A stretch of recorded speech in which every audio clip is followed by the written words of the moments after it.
আমার এক ইজ্জত আমি কয়জনকে দেখাবো? আমার ইজ্জত আমি একজনকে দেখাইছি, আমি তার সাথে সংসার করতে চাই। আমার অন্য জায়গায় কখনো সংসার হবো না। আমি একটা নারী, আমার ইজ্জত এক জায়গায় দেখানো হয়ে গেছে, আমি কিভাবে অন্য জায়গায় যেই করবো?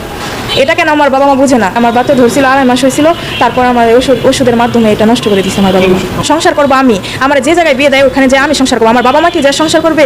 আমি যদি ওখানে ভালো থাকতে পারি তাদের কি অসুবিধা? আমার যে অন্য জায়গায় বিয়ে দিল, ওই জায়গায় যদি আমি ভালো না থাকি, ওই জায়গা থেকে যদি আমি এসে পড়ি তখন কেমন হবে? এই জিনিসটা বুঝতেছি না, আমার নিয়ে তারা কি করবে? আর সোহাগ যে প্রেম করেছে, এটা শিরি ফরহাদ, লাইলি মজনু, তাদেরকে তারা এই জামানার যদি তারা থাকতো, তাহলে এই সোহাগ এবং লামিসার ইতিহাস রেকর্ড হয়ে যেত। আর লামিসাকে যদি লামিসার বাবা মেনে না নেয়, আমরা 100 লোক দাঁড়িয়ে আছি লামিকে মেয়ে হিসাবে স্বীকৃতি দিব। আমার মেয়ের মতো থাকবে সে, এরকম 100 লোকের স্বীকারোক্তি দিচ্ছে যে আমাদের কোর্টে ইউনিয়নে এই যে লামিসা আমার মেয়ের মতো। মেয়েটা 4বার এখানে আসছে, 4বার আসার পরেও তারা মেয়েটা এখানে আছে, ছেড়ে তারা মেয়ের বাবা জেলখানায় রাখেছে। সোহাগের মুক্তির জন্য দাঁড়িয়েছি। তো মূলত তেমন আর কোনো কথা না, আগে পর্বে যা হওয়ার হয়ে গেছে।